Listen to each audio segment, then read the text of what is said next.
¿Me escuchando? Buenas tardes. Hola.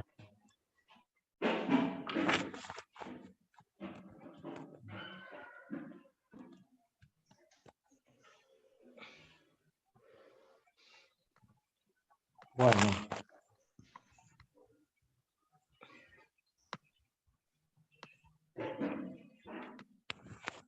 Bueno, vamos a empezar porque ya están las 14 pasadas.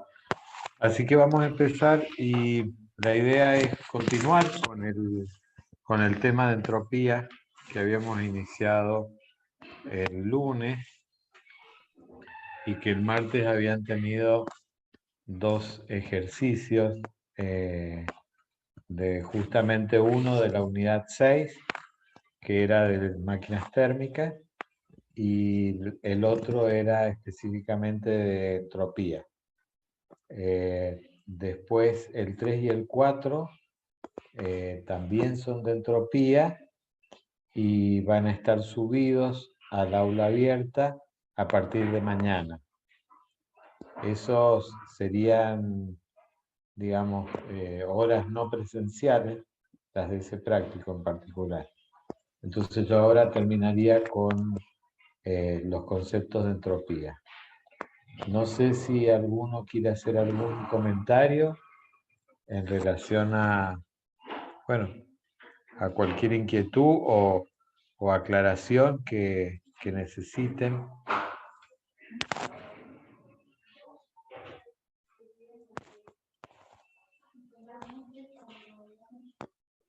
Bueno, si no hay comentarios, entonces voy a compartir la pantalla.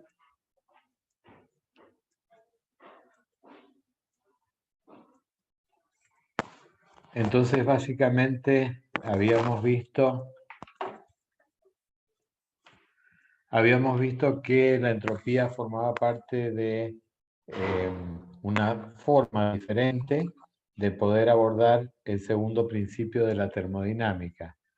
Teníamos, acá estoy haciendo un repaso muy rápido de algunos de los aspectos vistos.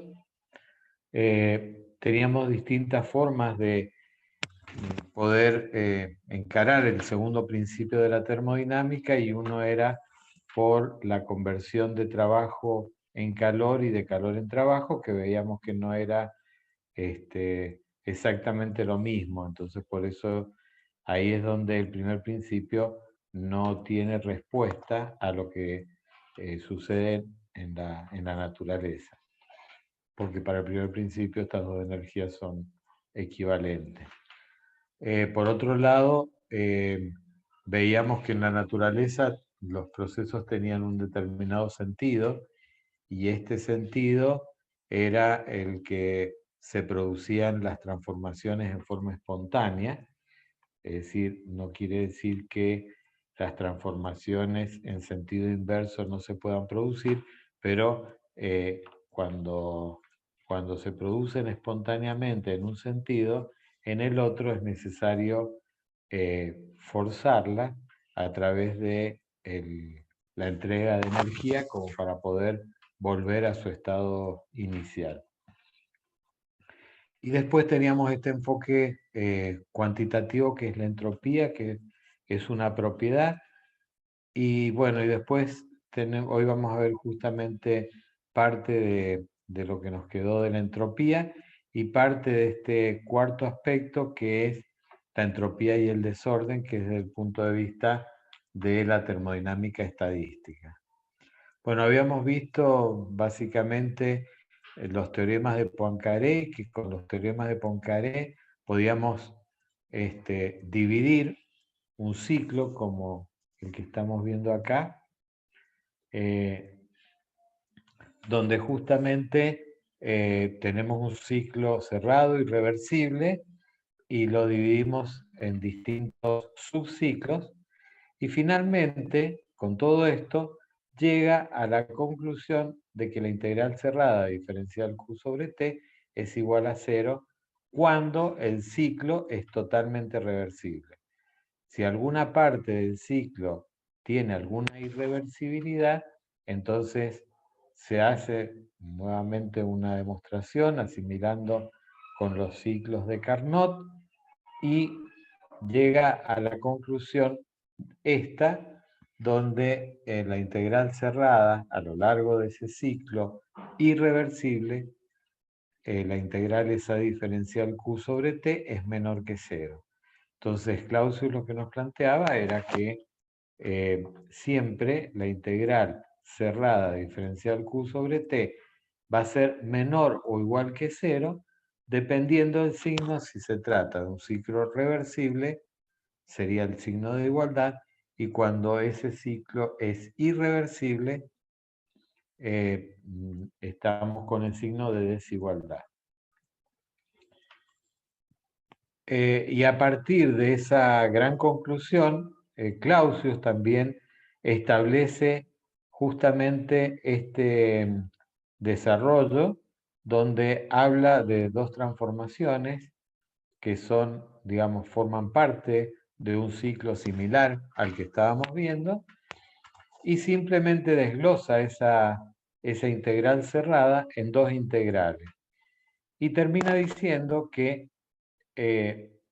digamos, la integral por el camino m de diferencial q sobre t es igual a la integral por el camino n de diferencial q sobre t. Entonces quiere decir que esa cantidad diferencial q sobre t la puede llevar a asimilar a una propiedad, ya que en realidad estaríamos diciendo que esa propiedad es exactamente igual independientemente del camino recorrido. Y a esa propiedad es la que la ha denominado entropía.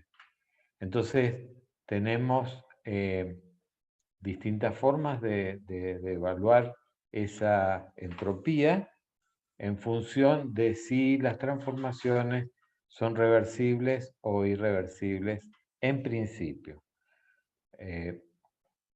Acá está toda la demostración y llega a esta conclusión, es decir, donde la integral de diferencial Q sobre T es menor o igual a la diferencia, porque acá la integramos directamente a la entropía, a la diferencia de entropías sufrida por ese sistema entre el estado 2 y el estado 1.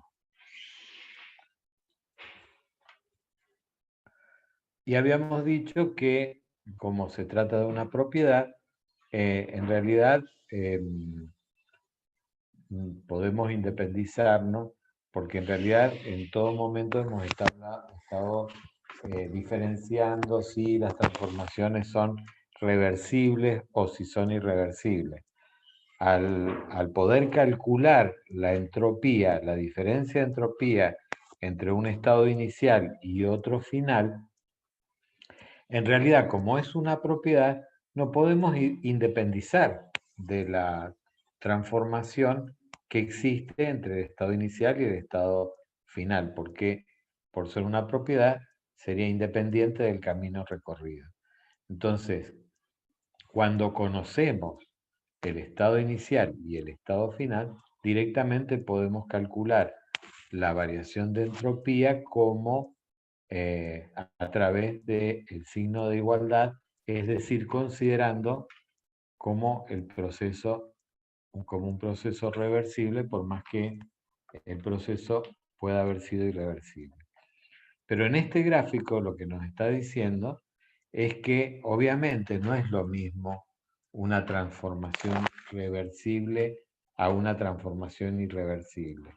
¿Por qué? Porque si yo parto de un punto conocido como el punto 1 y evoluciona ese sistema a través de un proceso reversible, el estado final posible de esa transformación va a ser uno determinado, como sería este punto indicado acá. Pero si yo, con las mismas condiciones iniciales, se produce un proceso irreversible, evidentemente las condiciones al final, en el estado final, van a ser diferentes en función si la transformación fue reversible o irreversible. Entonces, en esto tenemos que tener cuidado y saber diferenciar que no es lo mismo que las transformaciones sean reversibles o irreversibles, sino que cuando conocemos el estado inicial y el estado final, en realidad podemos calcular la variación de entropía como si la transformación hubiera sido reversible, que es lo que nos permite utilizar el signo de igualdad. Entonces, bueno, este concepto de entropía fue definido así matemáticamente por Clausius y en realidad reviste bastantes inconvenientes en general para su interpretación, por lo que es una propiedad abstracta que no se puede medir directamente, pero digamos, algo de esto hablamos el otro día, que en realidad cuando hay otras, digamos, conceptos como es el de la energía, que también es tan abstracto como la entropía. Sin embargo, la energía, como permanentemente hablamos de ella, en realidad no nos queda duda de qué es lo que significa la energía. Entonces, con la entropía podemos llegar al mismo nivel de abstracción en la medida que nos vayamos compenetrando en su significado. Entonces, una forma de poder estudiar la entropía desde el punto de vista del orden es este esquema donde tenemos un ducto y en ese ducto hay un gas que está circulando a través de él. Entonces hay una pequeña turbina en medio de ese ducto cuyos álabes son influenciados por la circulación de ese aire. Por lo tanto, las moléculas del gas chocan contra los álabes y permiten hacer girar la hélice que nos estaría entregando un trabajo de rotación. Esto, digamos, por lo que se trata de un gas, hay distintas energías asociadas con la energía cinética, porque en definitiva la energía cinética está dada fundamentalmente por la velocidad de las partículas. Ahora, el desplazamiento de esas partículas en realidad no es exactamente uniforme en todas las partículas que constituyen ese gas.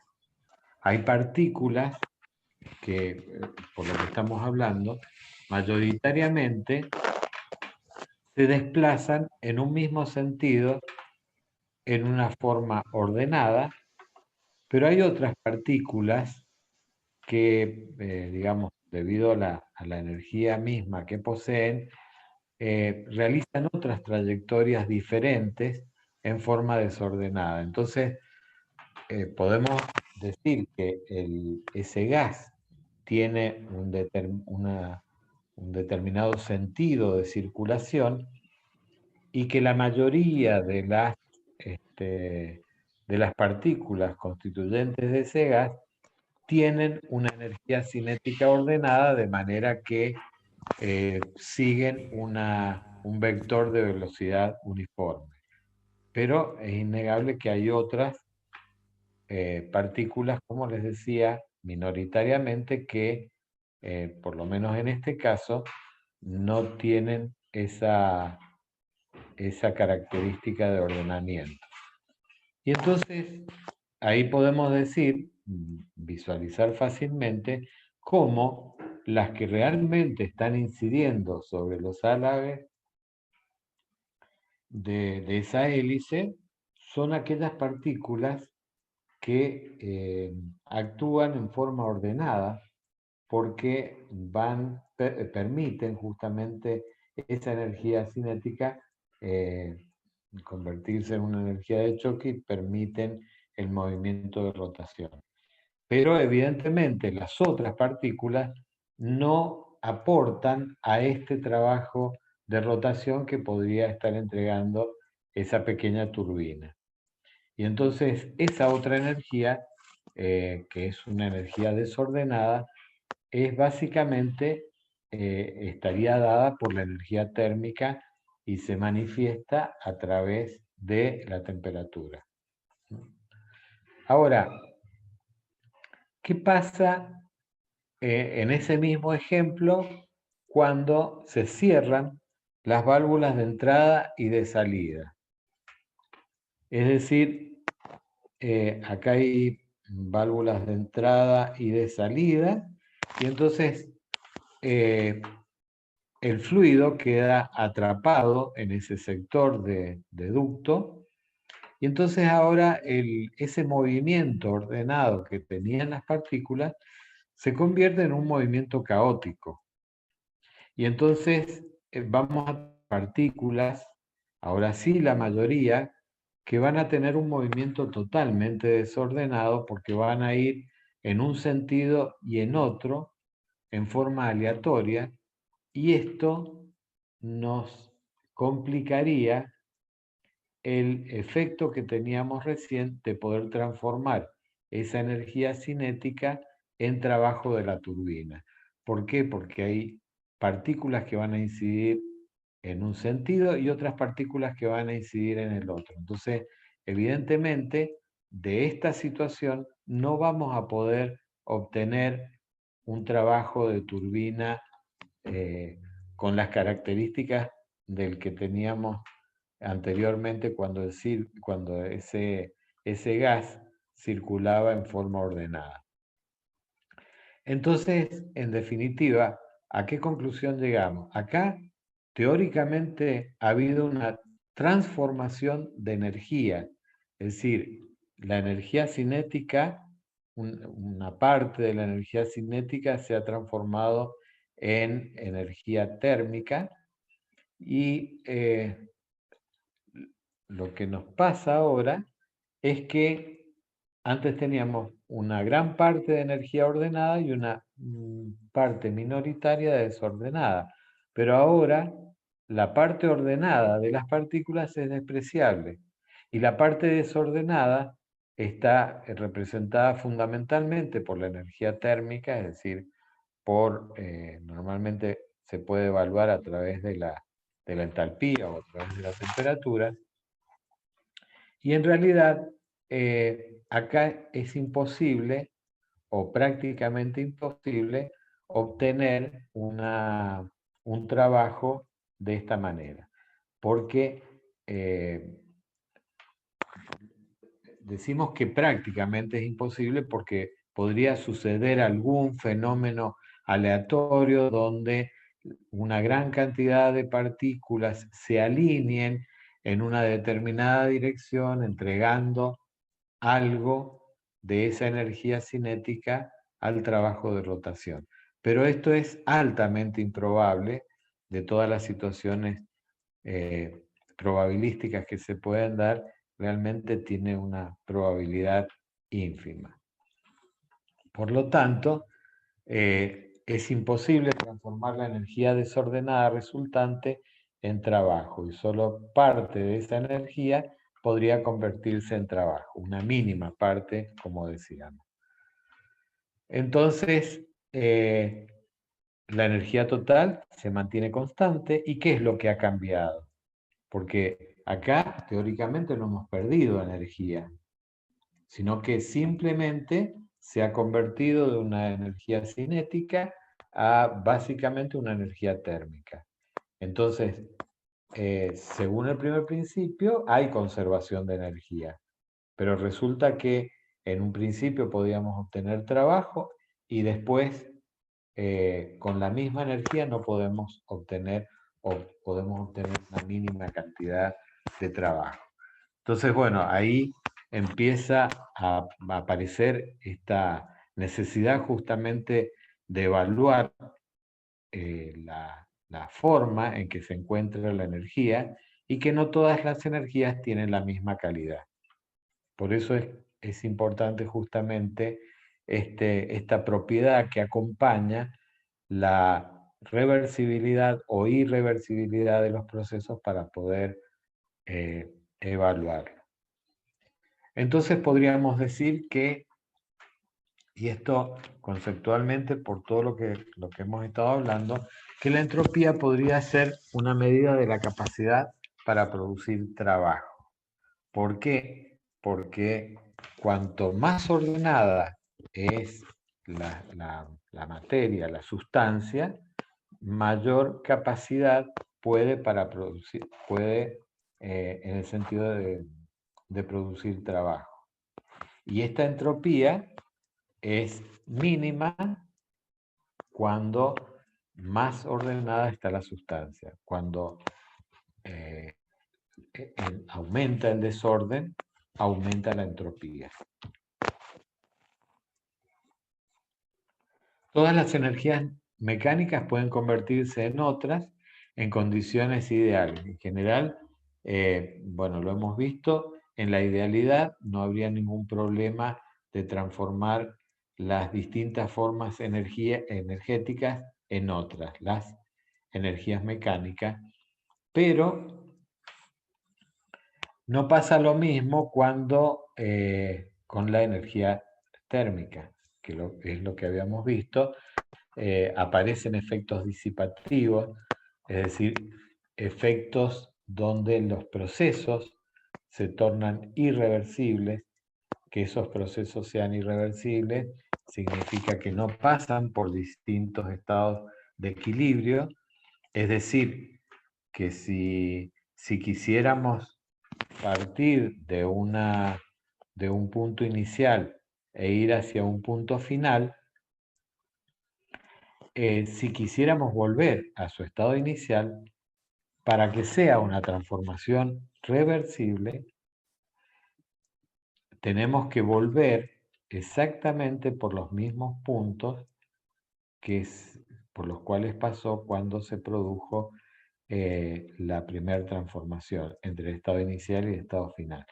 ¿Esto por qué es? Porque de esa manera, si va y vuelve por la misma línea de la transformación, significa que tanto el sistema como el medio que lo rodea podrían quedar exactamente en las mismas condiciones en las cuales estaba originariamente.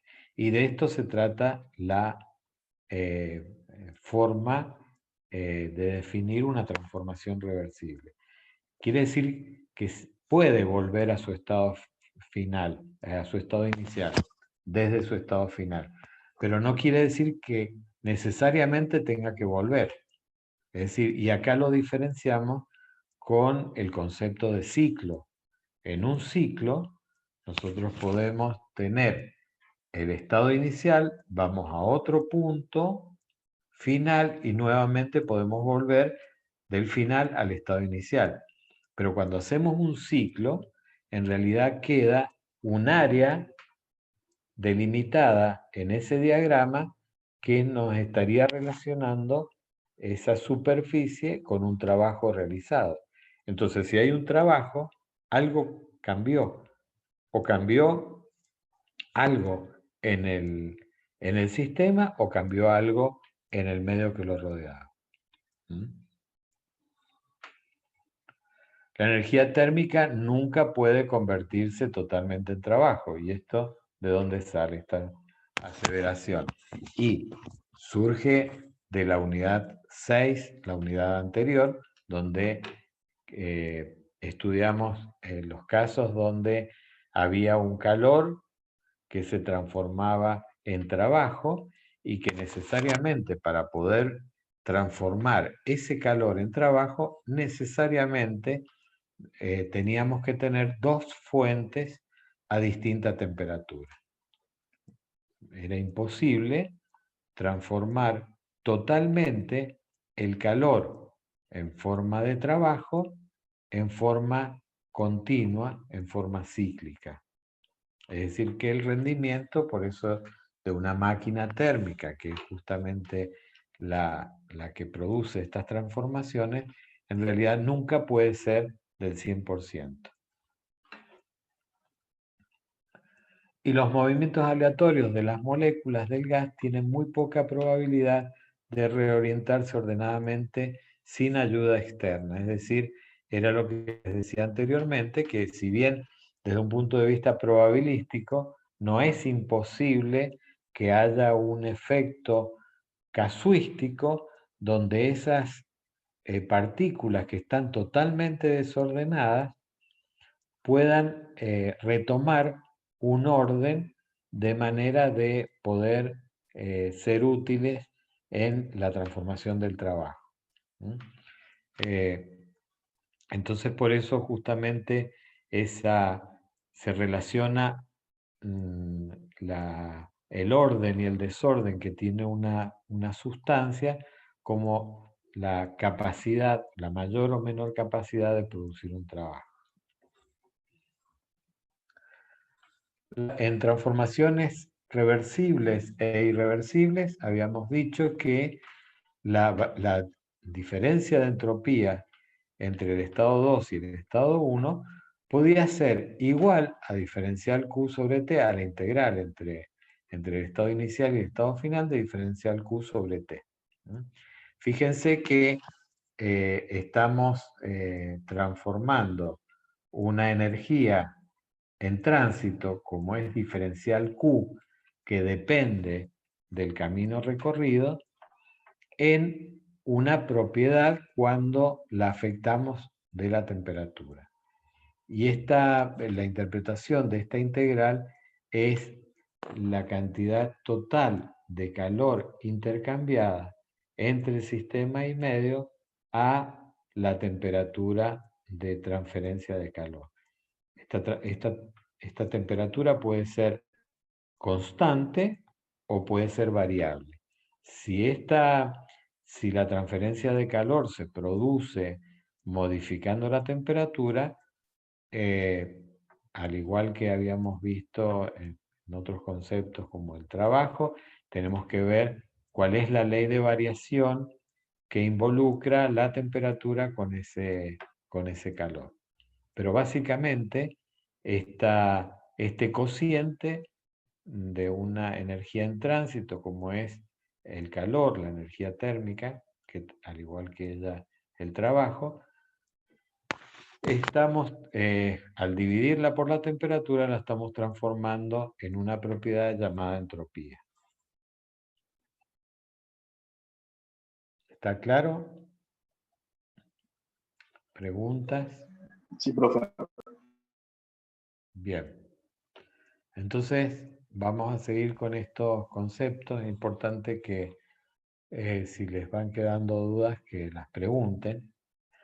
Entonces, fijémonos, analicemos esta expresión matemática de la entropía, y el calor en realidad puede comportarse de distintas formas. Estamos hablando de calor transferido entre el sistema y el medio, obviamente siempre visto desde el punto de vista del sistema, ¿no es cierto? Entonces podemos decir, el sistema es adiabático.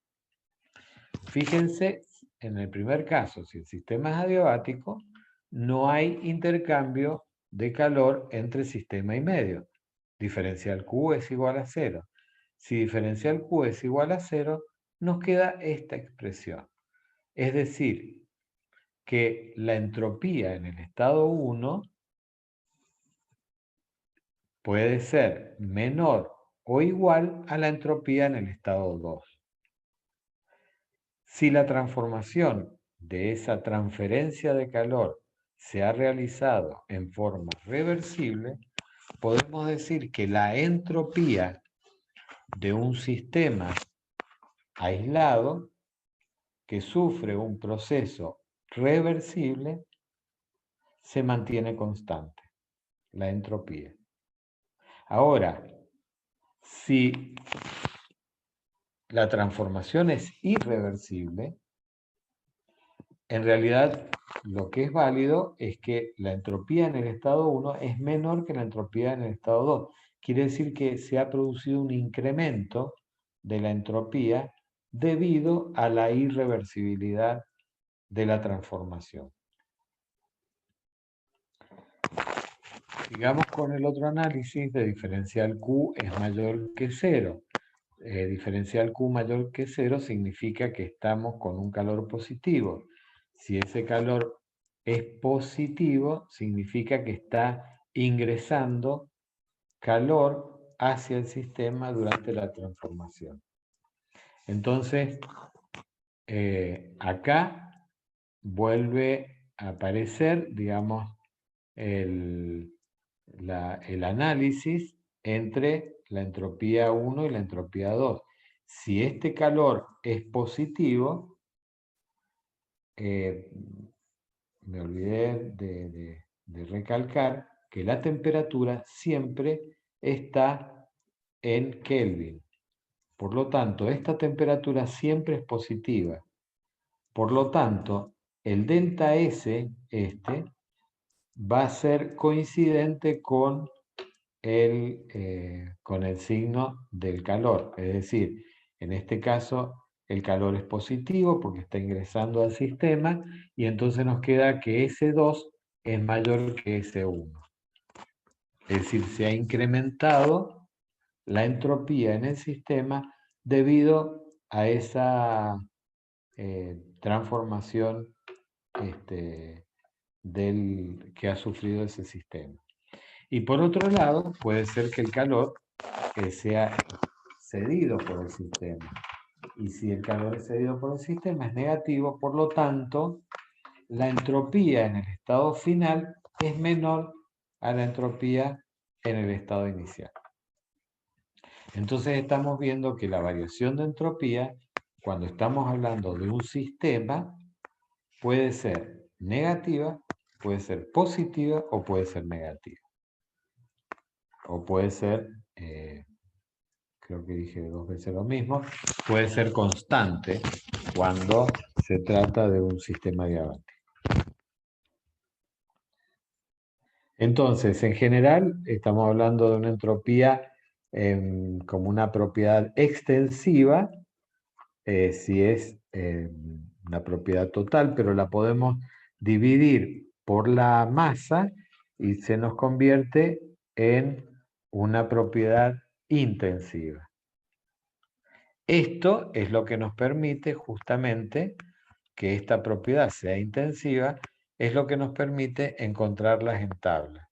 Y es un poco lo que, la forma en que resolvieron los ejercicios, donde tuvieron que ir a tablas, donde se encontró una propiedad que hasta ahora no se había visto en los problemas de los prácticos realizados. Es decir, habíamos visto que las tablas, habíamos utilizado la energía interna, la entalpía, el volumen específico, pero también hay otra columna que está directamente dedicada justamente a la variación de la entropía, al cálculo de la entropía.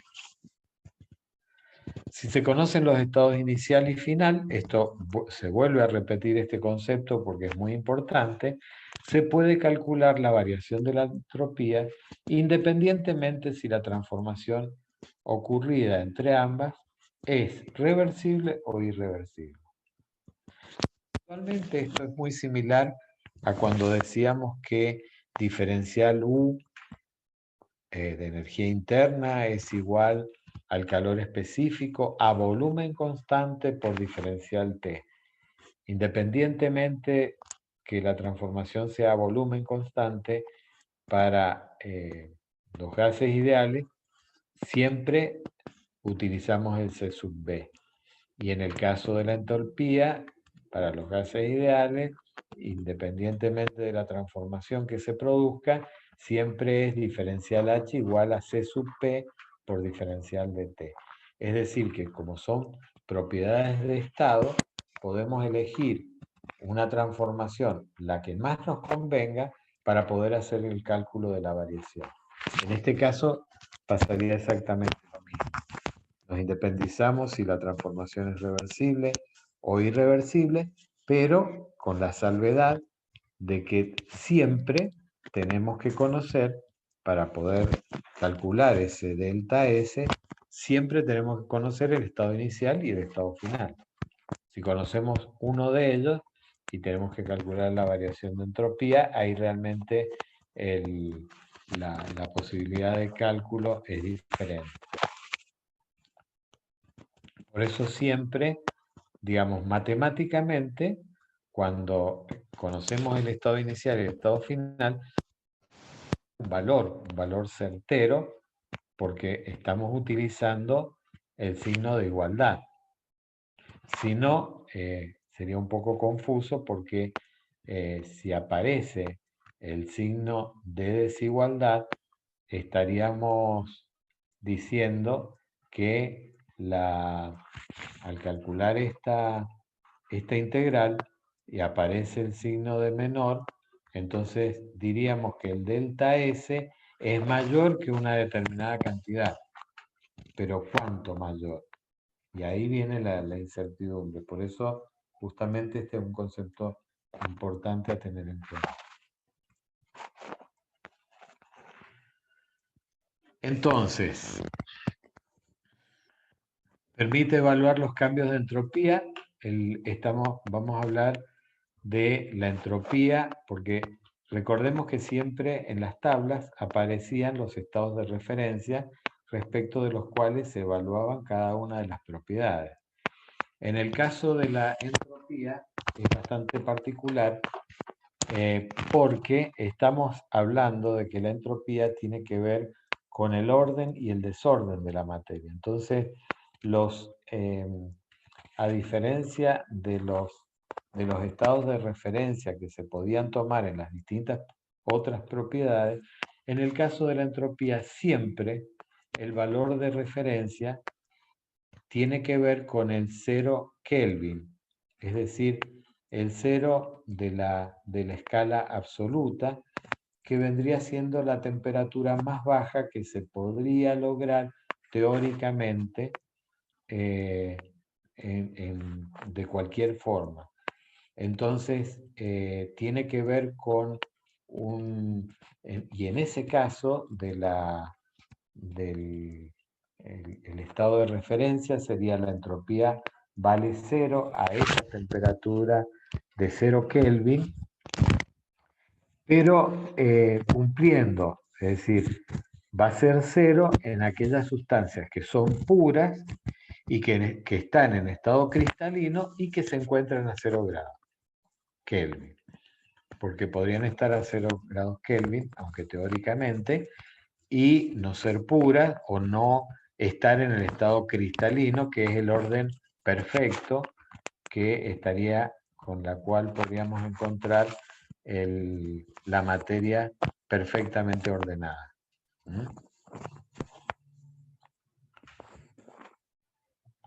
Las unidades de la entropía, como estamos hablando de energía y de temperatura, serían Joule sobre Kelvin, o ergio sobre Kelvin, o calorías sobre Kelvin.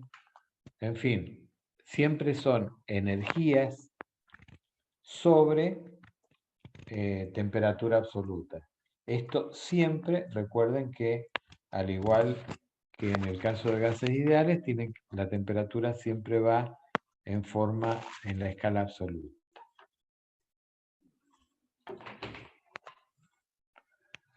Es una propiedad que solo depende del sistema en el estado en que se encuentra y no de su historia. Por lo tanto, se puede expresar en otras dos propiedades. Si bien la entropía puede ir cambiando con el tiempo, el hecho de encontrar que un sistema tiene un determinado valor de entropía, en realidad no nos significa para nada, digamos, no nos habla de cuál ha sido la historia anterior para de ese sistema para llegar a esas condiciones. Simplemente sería una propiedad que estaría identificando un estado de equilibrio en un determinado momento. Entonces, así como existe la entropía, también siguen existiendo es decir, no por estudiar ahora la entropía empiezan a desaparecer las otras propiedades, porque todas forman parte de la identificación de ese sistema. Y algunas de las propiedades podrán ser más valiosas para algunos análisis y otras propiedades serán más valiosas para otros análisis, pero que en realidad todas nos permiten identificar al sistema. Entonces, como la entropía es una propiedad que no se puede medir directamente y es conveniente generalmente ponerla en términos de las otras propiedades que se pueden medir en forma directa. Entonces, por eso es que aparece la entropía como una función de la temperatura y el volumen, puede ser la entropía como una función de la temperatura y la presión, y la entropía como una función de la presión y el volumen, que son todas propiedades medibles, a diferencia de la entropía que se calcula. Entonces, debido a esta dependencia y esta relación con las otras propiedades, podemos poner la variación en forma diferencial de la entropía, en forma de esta ecuación diferencial, donde vamos a tener que el diferencial de entropía va a ser igual a la parcial de S de la entropía con respecto a la temperatura.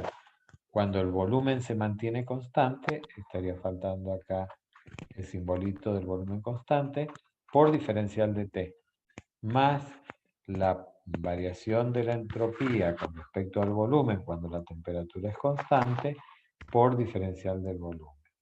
Y así podemos escribir las ecuaciones diferenciales en función de las propiedades sobre las cuales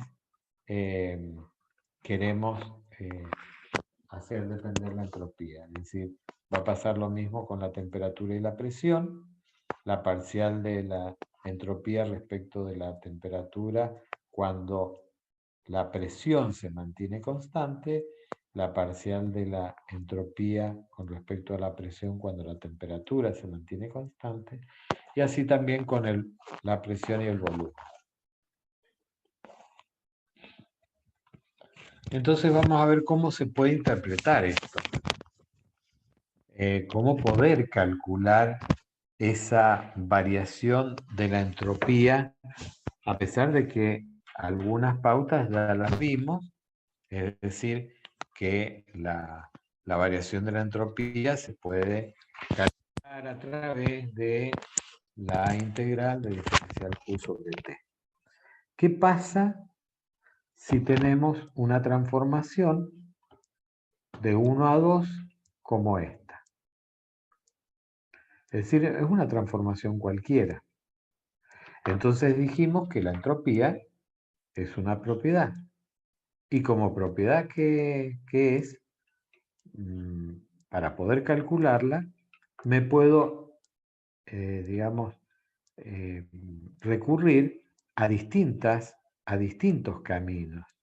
Entonces, hay un camino que es el que tal vez está siguiendo esta transformación entre 1 y 2, pero para poder calcularla, yo puedo elegir otro camino. Un camino como este, indicado digamos, con la línea verde, el camino 1A y A2. Esto va a ser equivalente, este cálculo, en la medida simplemente que el estado inicial sea el 1 por cualquiera de los caminos que elija y el estado final siempre sea el 2.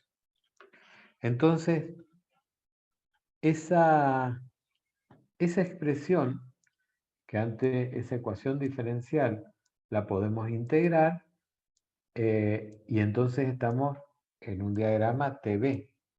Entonces, las variables o las propiedades sobre las cuales vamos a ver cómo se produce esa variación de entropía van a ser T y B. Entonces, por eso planteamos, a partir de la ecuación diferencial, la integración de esa ecuación. ¿Y qué significa cada una de estas partes? Fijémonos cómo hay un camino entre 1 y A, donde vamos a tener la integral de la parcial de la entropía con respecto a la temperatura cuando el volumen se mantiene constante. Esta es una transformación isocórica y estamos analizando la variación de la entropía con respecto a la temperatura cuando el volumen se mantiene constante por diferencial de T. Y por otro lado, este otro camino entre A y 2, vamos a tener una transformación isotérmica, que va a ser esta otra parte que habíamos dicho, la variación de S, de la entropía, cuando el volumen varía y la temperatura se mantiene constante. Entonces quiere decir que esta expresión nos estaría integrando dos caminos de cualquier transformación entre 1 y 2, podríamos descomponerlo en dos caminos desconocidos, en dos caminos conocidos, como sería una transformación a volumen constante y una transformación a temperatura constante. Entonces, esto nos garantiza, por supuesto que acá, cuando yo lo planteo, va a ser la variación de entropía entre estos dos puntos y en este otro recorrido va a ser la variación entre estos dos puntos. Al hacer la sumatoria de estas dos variaciones, me queda directamente la variación neta que hay entre el estado 2 y el estado 1.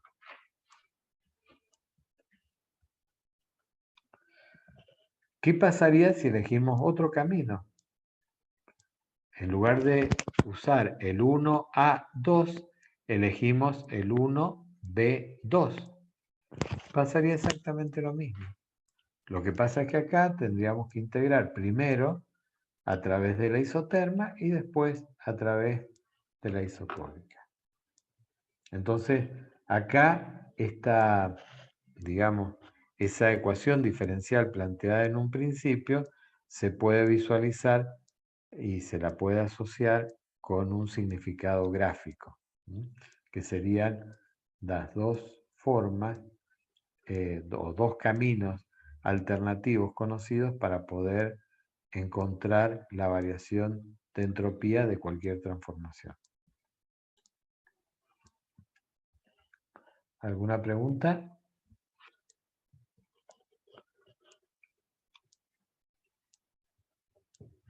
No, profe. Bueno, gracias. Bueno, entonces vamos a ver los diagramas entrópicos, es decir, estábamos acostumbrados hasta ahora a ver los diagramas PB o PT o BT, pero nunca o los diagramas en función de la entalpía, ¿no es cierto? H en función de la temperatura, pero ahora como estamos incorporando digamos, esta nueva propiedad, también podemos obtener los diagramas en uno de los ejes, considerar la entropía y el otro cualquiera de las propiedades. En general es la temperatura la que estaría asociada con estos diagramas cuando aparece la entropía.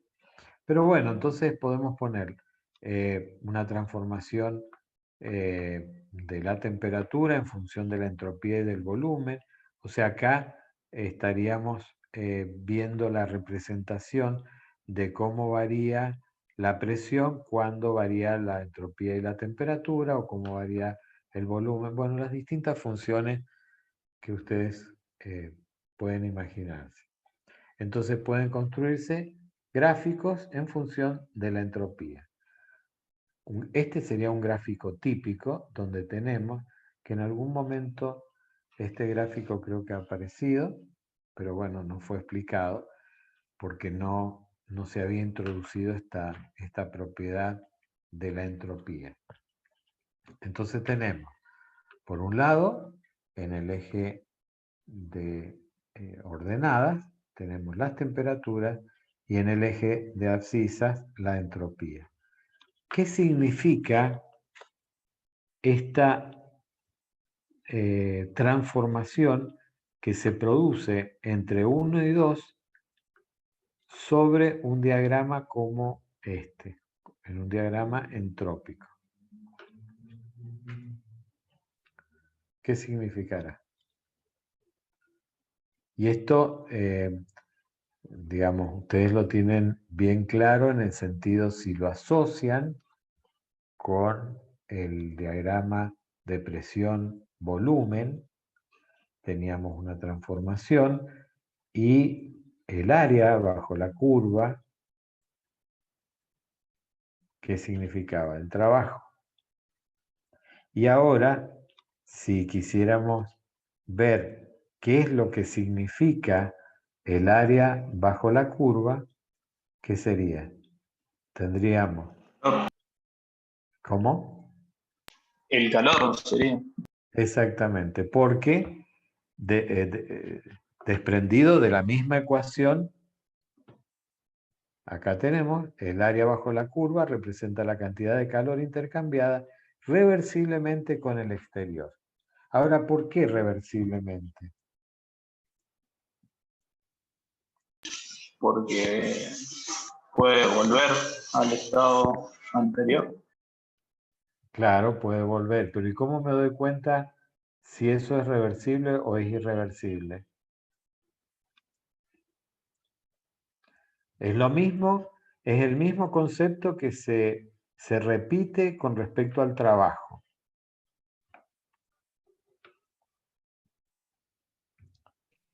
¿Es por el signo del calor, profe? No. Porque Puede ser porque es un diferencial. pero fíjense dónde estoy tomando el diferencial.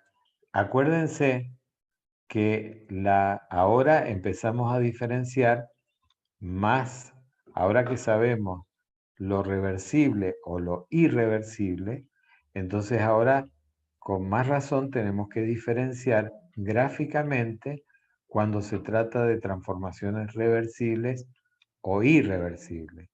Y la gran diferencia que existe es que una transformación reversible es una línea continua. ¿Por qué una línea continua? Porque esa línea continua, según la definición de geométrica de lo que es una línea, es una sucesión infinita de puntos. Y cada punto me estaría representando un estado de equilibrio diferente. Entonces, la única forma de poder transformar o producir esta transformación entre el estado 1 y el estado 2 en forma reversible es ir pasando por sucesivos estados de equilibrio. Entonces quiere decir que, vuelvo a repetir ese concepto, que si bien hay una transformación, también hay estados de equilibrio. Entonces parece medio contradictorio. Digo, bueno, si hay equilibrio no hay transformación. Pero resulta que o sea, de un estado de equilibrio inicial se produce un desequilibrio infinitesimal y el sistema vuelve a adquirir otro estado de equilibrio diferente. Y vuelve a aparecer otro potencial diferencial infinitesimal y vuelve a un nuevo estado de equilibrio. Y así sucesivamente va pasando por distintos estados de equilibrio y cada uno de esos estados de equilibrio es perfectamente identificable con un par de propiedades como son la temperatura y la entropía. ¿Mm? Entonces, el conocer cada uno de esos estados intermedios me permite, si quiero volver del estado 2 al estado 1, ir pasando exactamente por los mismos estados, y entonces eso me aseguro que acá no hay ningún, porque el área que me marcó en la ida es exactamente igual a la de la vuelta, entonces la suma de las dos áreas me da negativo, me da nulo. Quiere decir que es como si yo no hubiera hecho nunca nada.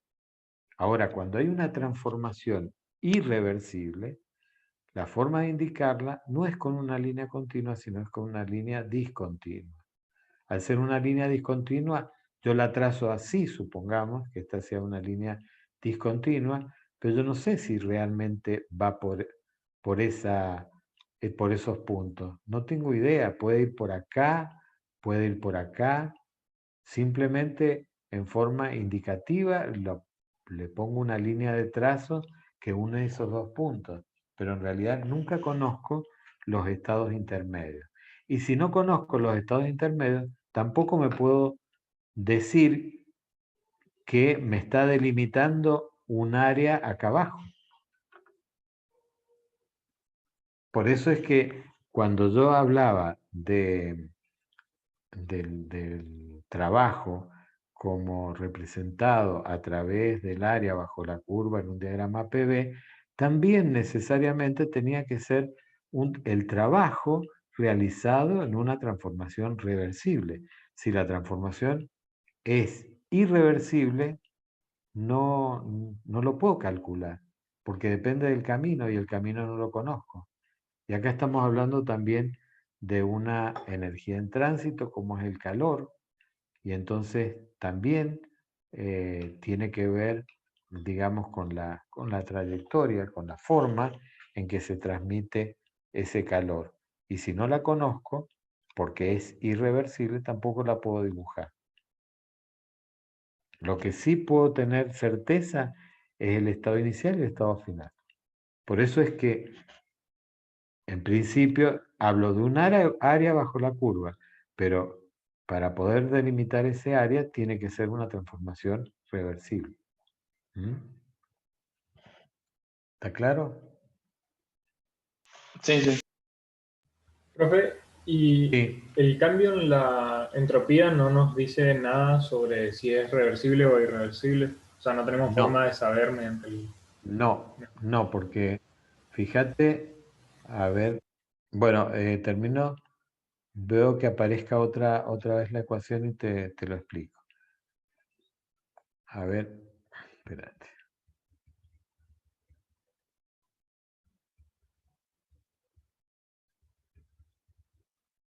Acá. Fíjate que en esta ecuación yo tengo que se me está produciendo un cambio de la entropía. Y si yo analizo esta ecuación, ¿qué es lo que me produce que la entropía se modifique?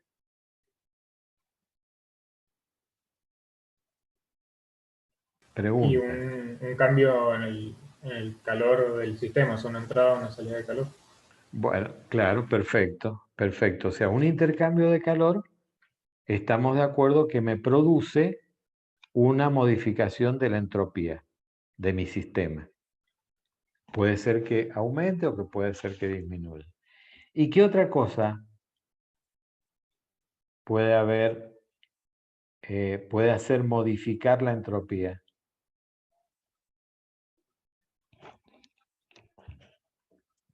Además del calor.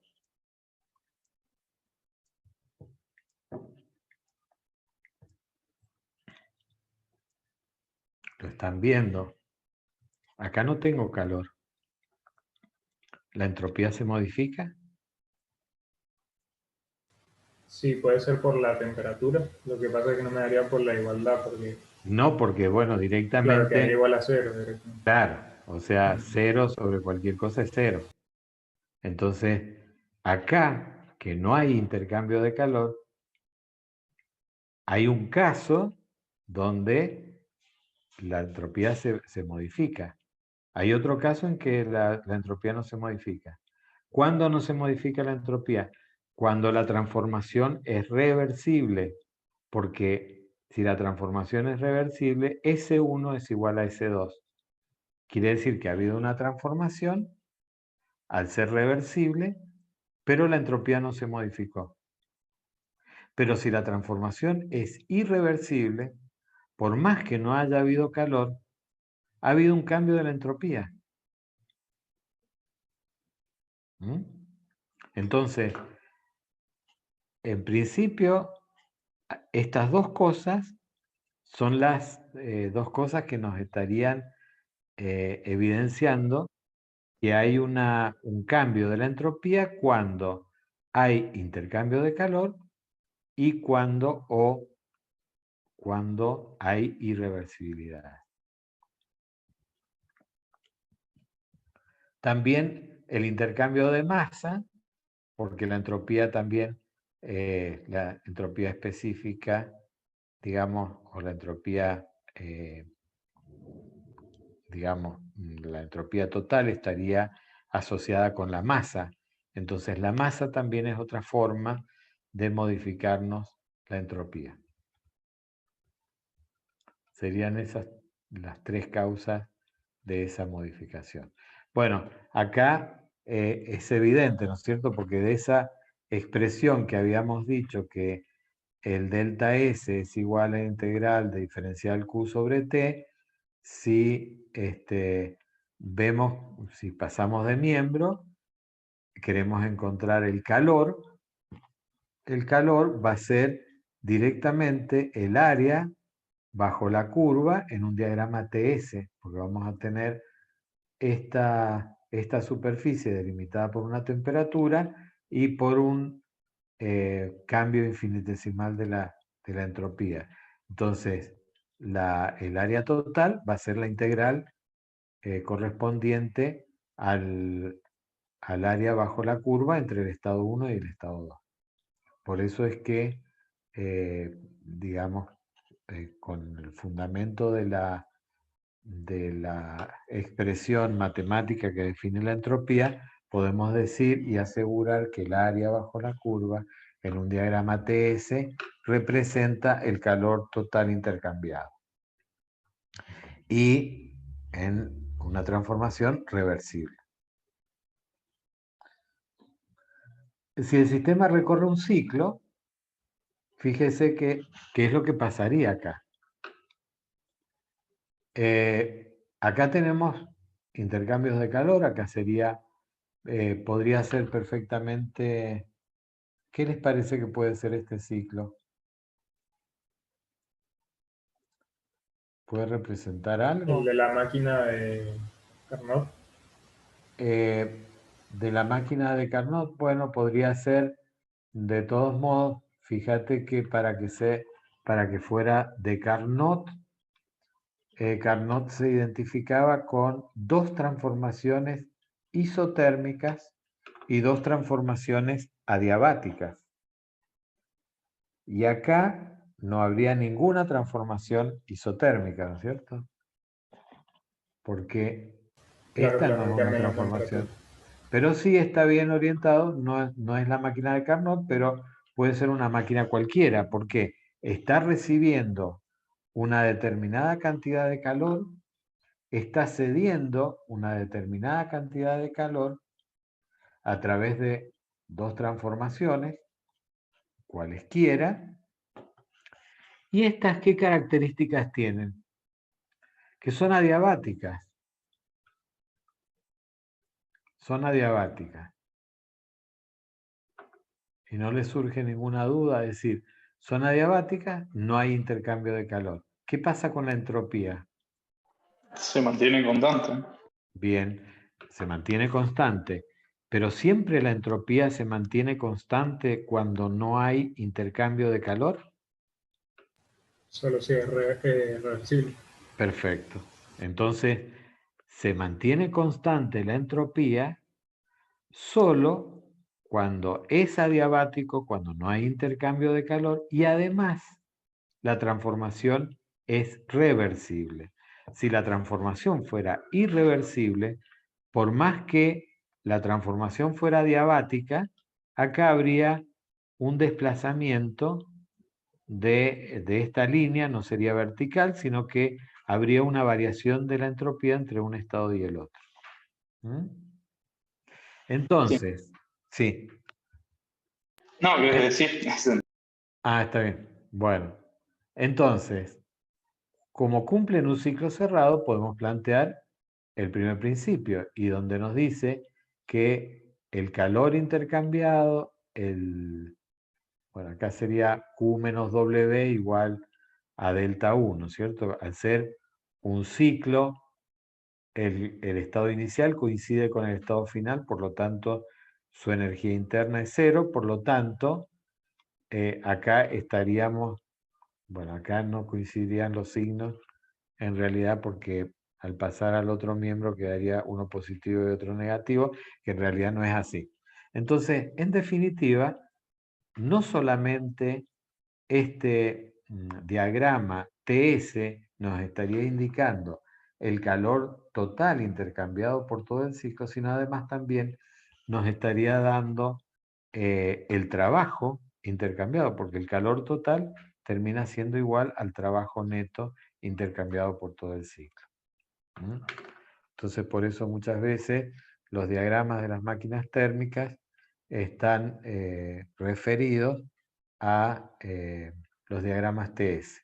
Por ejemplo, en el caso de Carnot, que mencionaron recién, se torna en un diagrama muy simple porque tenemos dos adiabáticas y dos isotermas. Quiere decir que, en definitiva, el diagrama de Carnot en un TS, en un PB, vimos que era medio extraño porque eran curvas con distintas pendientes, pero en este caso es muy sencillo porque directamente tenemos estas dos que serían las adiabáticas y las dos isotérmicas, por lo tanto nos daría un rectángulo.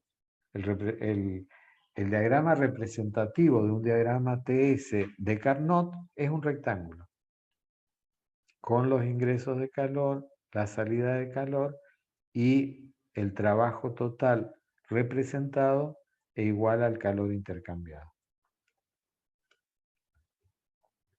Las líneas de entropía constante representan transformaciones adiabáticas para un sistema internamente reversible. Es decir, muchas veces, para simplificar, porque siempre que un sistema se transforma, significa que hay un medio que estaría interactuando con ese sistema. Entonces, cuando hablamos de la entropía, podemos estar hablando solamente de la entropía de nuestro sistema que tal vez nos interesa, pero también cuando un sistema se transforma hay una energía que está ingresando, que está saliendo, y entonces a medida que se transforma el sistema, también se está transformando el medio que lo rodea. Entonces, muchas veces, para independizarnos de qué es lo que pasa en ese medio, que también hay una modificación de la entropía, nos referimos específicamente al sistema en estudio. Y entonces por eso hablamos de internamente reversible. Internamente reversible, ¿qué significa? Ya lo habíamos visto en el lunes, en la unidad 6, cuando hablábamos de transformaciones reversibles e irreversibles. ¿Qué significa internamente reversible? Por ejemplo, un cilindro a pistón.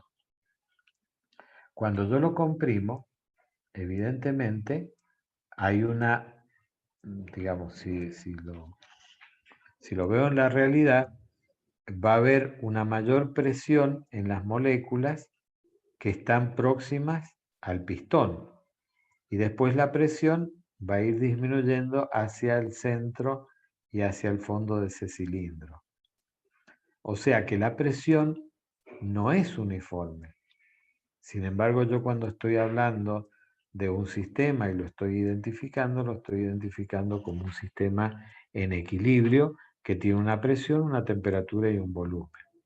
Entonces, decir internamente reversible significa que puede ir modificando sus propiedades, pero lo va a ir haciendo en forma constante y permanente y no, es decir, en cada momento yo voy a tener en todo ese sistema una única presión, una única temperatura y un único volumen.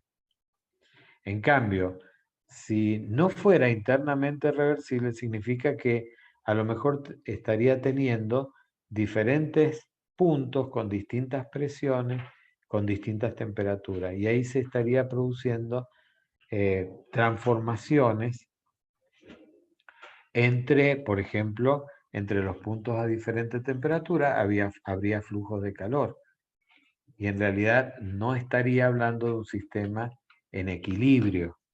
Por eso es que, digamos, se hace la salvedad de estos sistemas cuando se estudian en sus transformaciones y que son reversibles, hablamos muchas veces de internamente reversible.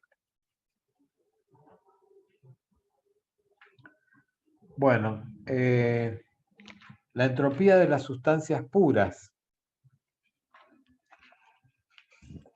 Tenemos la entropía de las sustancias puras, ya la han usado. Creo que el sistema que habían usado era el agua, y entonces ahí tenían que leer la entropía en función de las condiciones en las cuales se encontraba, la presión y la temperatura, creo que era. ¿Qué pasa en la región de saturación? Es decir, cuando no tenemos ni totalmente líquido ni totalmente vapor, es decir, entre el líquido comprimido y el vapor saturado existen mezclas de líquidos y vapor, que sería el título, ¿no es cierto?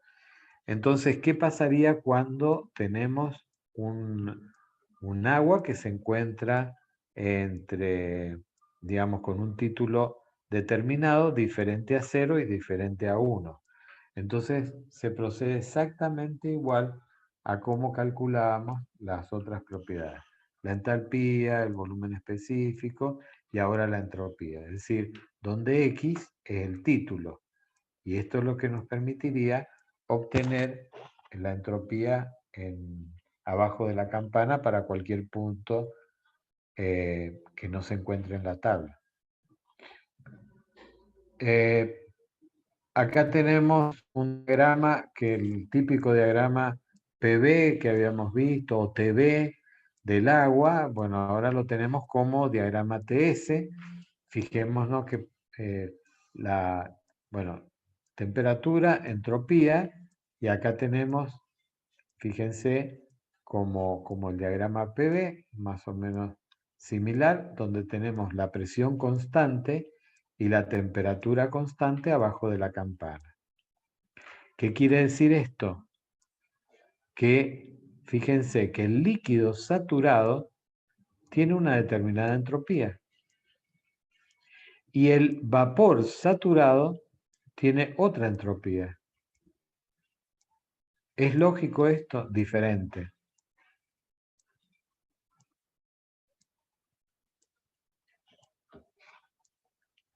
Pregunta.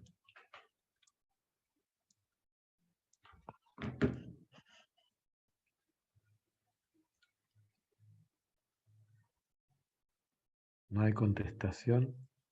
Y el calor que entra lo que hace es hacer ese cambio de fase, digamos, del líquido a vapor saturado y Sí, aumenta la entropía.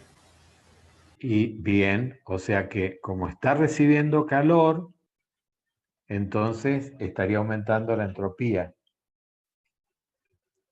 Claro, Pero, aunque la temperatura, sí, sí, sí, decime. aunque la temperatura sea constante, aumenta la cantidad de calor que ingresa, o sea, ingresa calor al sistema y aumenta la entropía. ¿Y qué es lo que está variando, además de esa vaporización que se está produciendo del líquido? ¿Qué otra cosa estaría cambiando asociada con la entropía?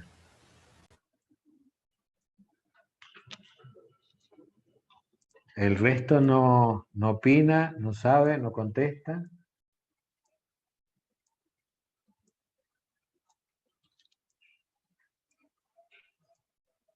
Bueno, sí. A ver, alguien que iba a decir algo.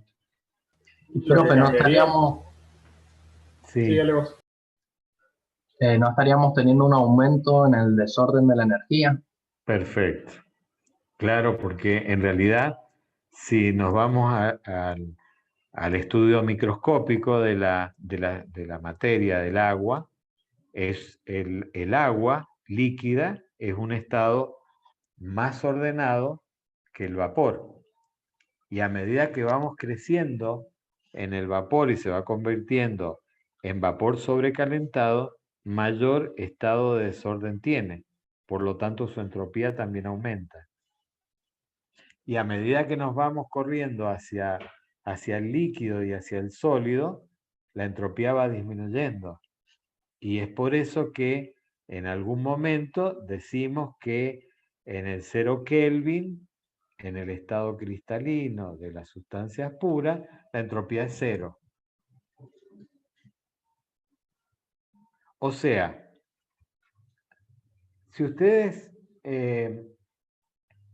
quisieran evaluar la entropía con, a ver, con algo que les sea familiar, con algo que les sea significativo, ¿a ustedes qué les parece? ¿Que la entropía es buena que aumente?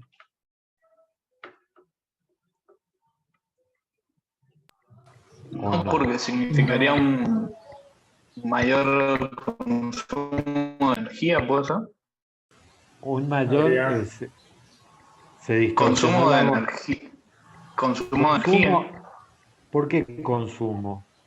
Si o la energía gasto. que puede ser, se pero transformaría más energía térmica que es de menos calidad, que se puede ahí aprovechar está. menos. Ah, Ahí está claro. entonces.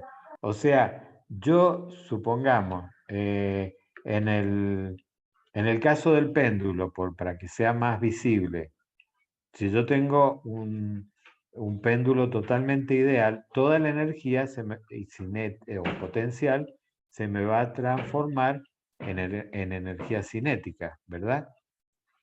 Ahora, a medida que empiece a aparecer el rozamiento, ahí esa transformación de una energía en otra cada vez empieza a ser menos eficiente, porque cada vez va a ir perdiendo más calor, más energía en forma térmica, en forma de calor. Entonces, la eficiencia del proceso que que yo estoy haciendo, cada vez va a ser más débil. Entonces, desde ese punto de vista, sí, si yo tuviera que impulsar ese péndulo, estaría gastando más energía cuanto más rozamiento tenga. Cuanto más ideal sea ese péndulo, lo bueno que, digamos, si bien las transformaciones reversibles son siempre ideales, yo me puedo acercar más o alejarme más de la irreversibilidad. Es decir, si yo pongo un cubo como péndulo, voy a tener mucho más rozamiento que si es una esfera. Y más rozamiento va a tener la esfera que si fuera un disco. Entonces, yo puedo ir modificando esa transformación de manera de ir llevándola a una situación lo más ideal posible. Y si la puedo llevar a la situación lo más ideal posible, voy a estar haciendo mucho más eficiente esa conversión de energía. ¿Mm? Entonces, conceptualmente, todas las cosas que yo pueda hacer todas las transformaciones que yo quiero realizar, cuanto menos calor genere, mejor será desde el punto de vista de la conservación de la utilización de la energía. No digamos de la conservación, porque la energía siempre se mantiene, ¿no es cierto? Siempre es la misma. Va cambiando su forma, pero siempre voy a tener la misma cantidad de energía. El problema es que si yo empiezo a transformar muchas de las energías que tengo, de las cuales dispongo, en calor, cada vez me va a ser más difícil de poder obtener un trabajo a partir de esa energía térmica, porque la eficiencia nunca va a ser del 100%. Y esto tiene que ver con la energía térmica. Cuanto más energía térmica tengo, más desorden tengo. ¿Mm? Bueno, volviendo al diagrama este, vemos que la curva de presiones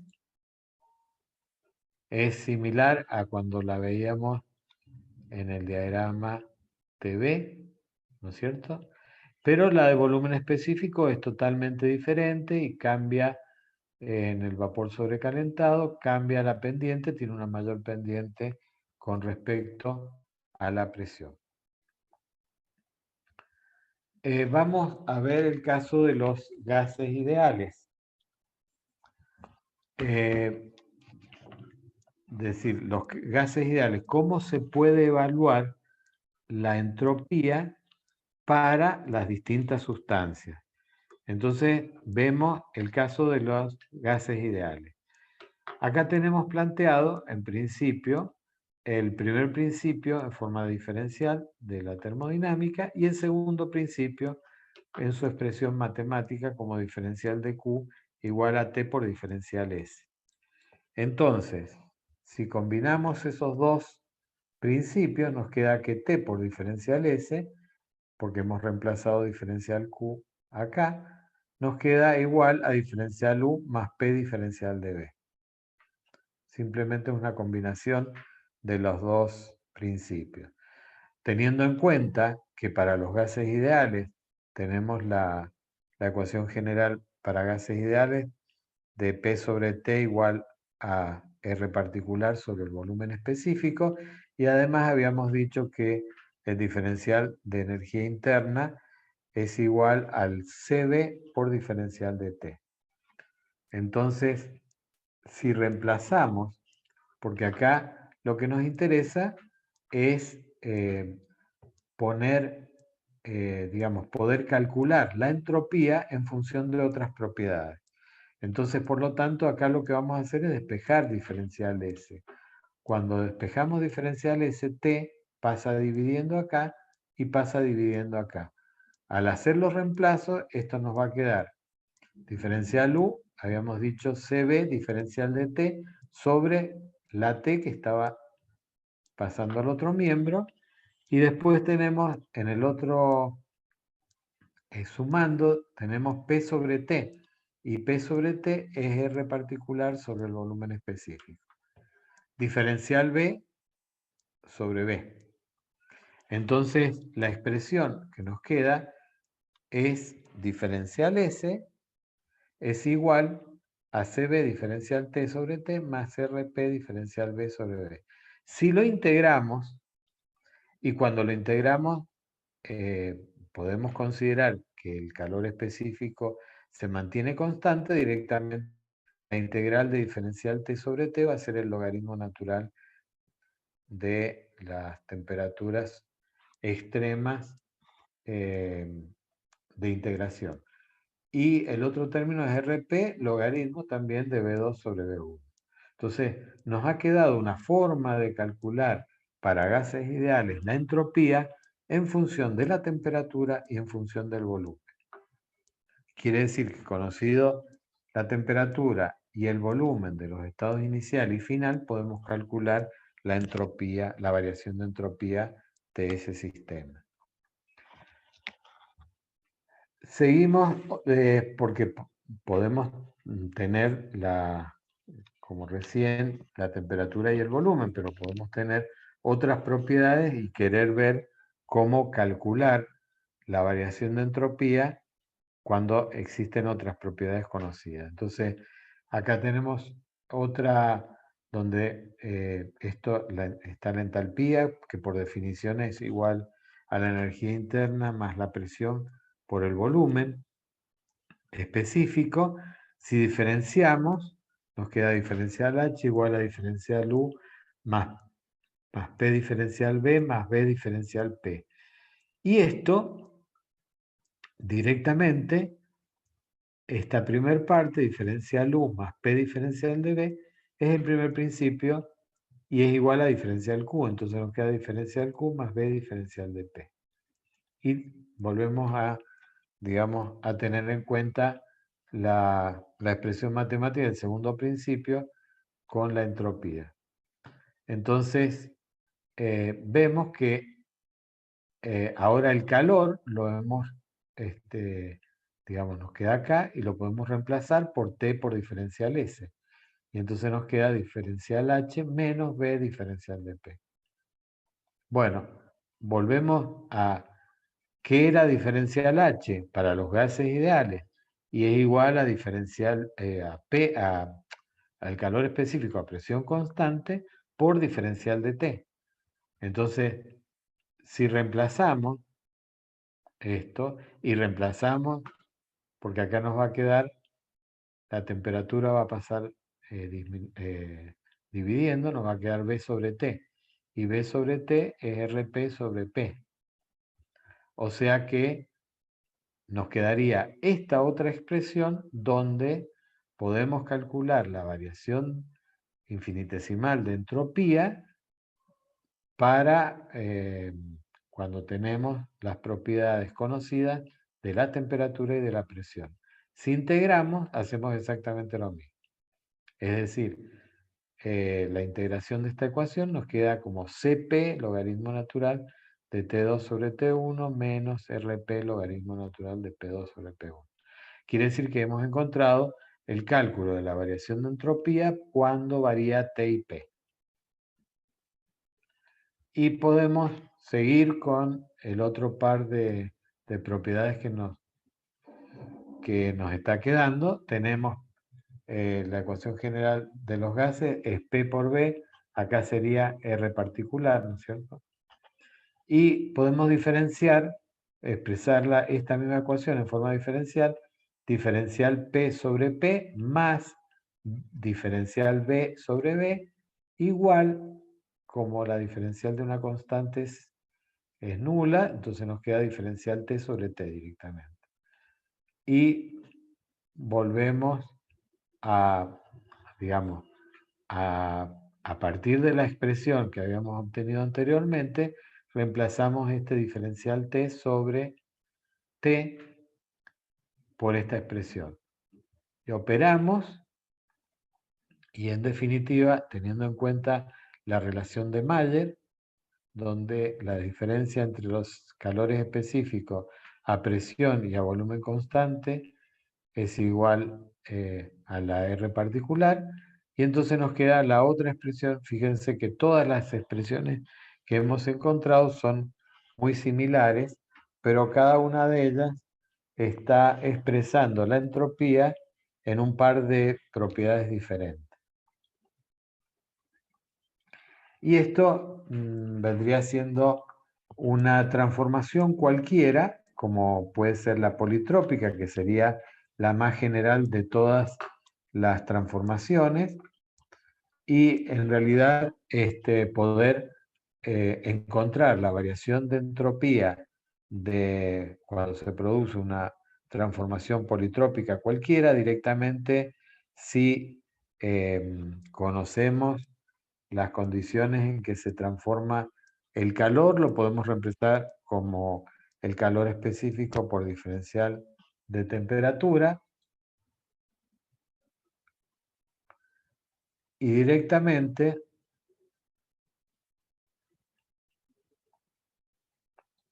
nos estaría quedando como que la integral de diferencial S va a ser S2 menos S1 igual a C, que es el calor específico, por el logaritmo natural de T2 sobre T1.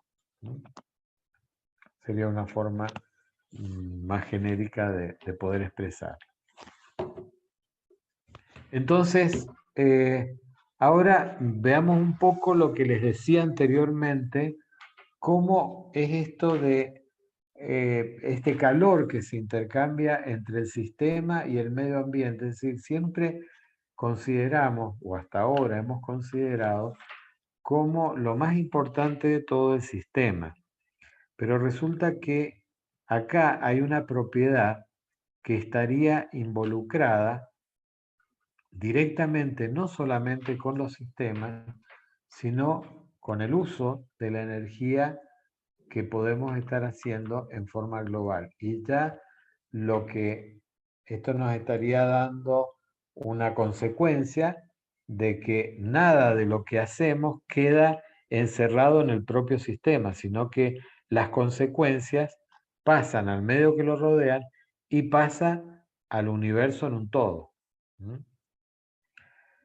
Entonces veamos qué es lo que pasa.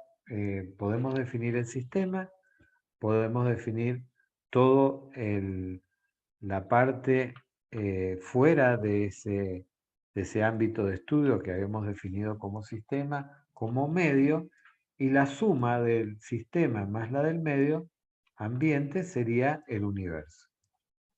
Entonces veamos qué es lo que pasa cuando se produce una transformación irreversible, donde tenemos que diferencial Q sobre T es menor que S2 menos S1.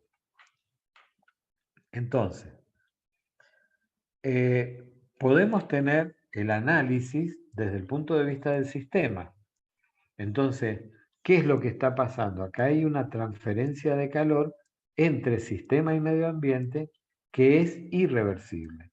Por eso aparece el signo de desigualdad. Entonces, al tener una transformación irreversible del sistema, me queda que la cantidad de calor intercambiada por el sistema sobre la temperatura del sistema es menor que la variación entre 2 y 1 de la entropía del sistema. Puedo hacer el mismo razonamiento y lo hago con el medio ambiente.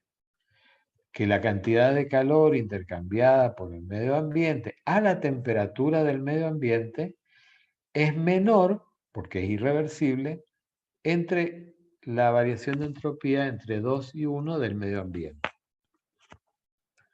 Ahora, ¿qué pasa? Que la variación de entropía, como lo que pasa en el sistema más lo que pasa en el medio, la suma es lo que pasa en el universo, podemos decir que la variación de entropía del universo es igual a la variación de entropía del sistema más la variación de entropía del medio ambiente.